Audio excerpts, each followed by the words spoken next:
दिल्ली धमाका, जैश की महिला चीफ गिरफ्तार। पीएके में फिदायीदीन अटैक। शाहबाज बोले भारत ने कराया। बिहार एग्जिट पोल में एनडीए को बहुमत। नमस्कार, धर्मेंद्र वर्मा नाम है मेरा और आप सुन रहे हैं दर्पण का हिंदी पॉडकास्ट। आज है 12 नवंबर 2025, दिन बुधवार। आज के प्रमुख इवेंट्स जिन पर आपको रखनी चाहिए नजर। सुप्रीम कोर्ट सहमति से यौन संबंध की कानूनी आयु हटाने के मामले में सुनवाई करेगा। कल की बड़ी खबर, दिल्ली कार ब्लास्ट के बाद नया सीसीटीवी फुटेज। गलियों में भगदड़, दुकानें छोड़कर भागे कारोबारी। दिल्ली ब्लास्ट का एक नया सीसीटीवी फुटेज सामने आया है। इसमें नजर आ रहा है कि मोबाइल की शॉप पर भीड़ लगी है। जैसे ही ब्लास्ट होता है, कुछ लोग दुकान के अंदर भागे, वहीं कुछ लोग चांदनी चौक की तंग गलियों में भी भागते दिखे।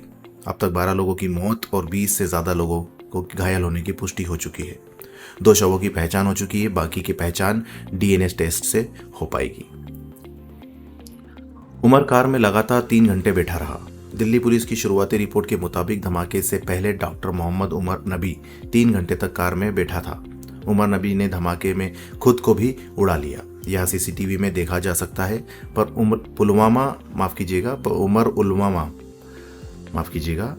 पुलवामा का रहने वाला था। उसके परिवार को डीएनए जांच के लिए हिरासत में लिया गया है।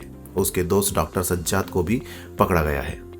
जैश की महिला चीफ गिरफ्तार। हरियाणा के फरीदाबाद से एक महिला डॉक्टर शाहीन शाहिद की गिरफ्तारी हुई है। शाहीन भारत में जैश ए मोहम्मद की महिला विंग जमात उल मोमिनात की हेड थी। पाकिस्तान में आतंकी अजहर मसूद की बहन सादिया इसकी चीफ है। शाहीन को फरीदाबाद से जेएनके पुलिस ने सोमवार को अरेस्ट किया था। उसके भाई डॉक्टर परवेज को भी हिरासत में लिया गया है। दिल्ली धमाके से जुड़े कुछ बड़े अपडेट्स। धमाके को लेकर पीएम मोदी ने कहा, इस साजिश के पीछे जो भी लोग हैं उन्हें बख्शा नहीं जाएगा। धमाके के बाद पाकिस्तान ने घबराहट में राजस्थान से लगी सीमा पर वायुसेना की पेट्रोलिंग शुरू कर दी। उसकी तीनों सेनाओं के चीफ ने एक इमरजेंसी बैठक की। गुजरात एटीएस की पूछताछ में खुलासा हुआ कि आतंकियों का निशाना लखनऊ स्थित आरएसएस मुख्यालय था। बिहार चुनाव के अंतिम चरण में रिकॉर्ड 68.79 वोटिंग। एग्जिट पोल में एनडीए को बहुमत। बिहार चुनाव के दूसरे और अंतिम चरण में रिकॉर्ड तोड़ 68.79 वोटिंग हुई। मुस्लिम बहुल किशनगंज में सबसे ज्यादा 77.75 और नवादा में सबसे कम 57.76 मतदान हुआ। अरवल में वोटिंग के दौरान हार्ट अटैक से पीठासीन अधिकारी अरविंद कुमार की मौत हो गई। बोतिया में पैसे बांट रहे आरजेडी के 2 समर्थकों को पुलिस ने पकड़ा।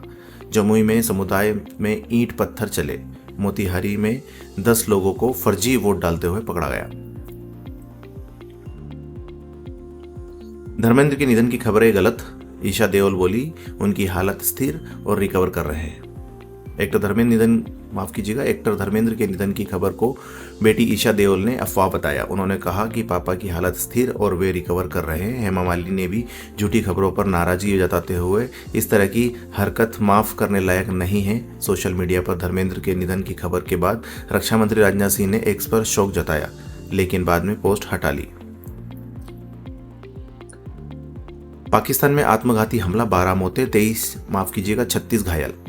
पीएम शाहबाज बोले भारत ने कराया।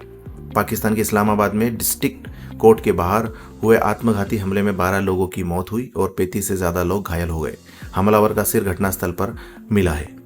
प्रधानमंत्री शहबाज शरीफ ने हमले के लिए भारत को जिम्मेदार ठहराया, जबकि रक्षा मंत्री ख्वाजा आसिफ ने अफगान सरकार को दोषी बताते हुए कहा कि पाकिस्तान अब जंग की स्थिति में है। भारत बोला यह पाकिस्तान की पुरानी आदत। विदेश मंत्रालय के प्रवक्ता रणधीर जायसवाल ने कहा कि यह पाकिस्तान की वह पुरानी रणनीति है। वे झूठे नेटिव गढ़कर अपने लोगों का ध्यान असली मुद्दों से भटकाता है। हरियाणा में धीरेन्द्र शास्त्री की सुरक्षा बढ़ाई। पदयात्रा में युवक को क्रेन ने कुचला और हुई मौत। हरियाणा में बागेश्वर धाम के पीठाधीश्वर धीरेन्द्र शास्त्री की सनातन एकता पद यात्रा चल रही है। दिल्ली ब्लास्ट के बाद यात्रा की सुरक्षा बढ़ा दी गई है। पहले 3 पुलिस कंपनियां तैनात थी, अब 2 अतिरिक्त कंपनियां और जेमर वाहन की यात्रा में सुरक्षा बढ़ाई है। यात्रा के दौरान एक युवक को क्रेन ने कुचल दिया, जिससे उसकी मौत हो गई।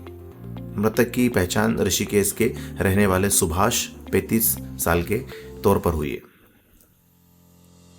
छत्तीसगढ़ महाराष्ट्र बॉर्डर पर 6 नक्सलियों का एनकाउंटर, एक जिंदा पकड़ाया। छत्तीसगढ़ महाराष्ट्र बॉर्डर पर बीजापुर जिले में जवानों ने 6 नक्सलियों को मार गिराया है।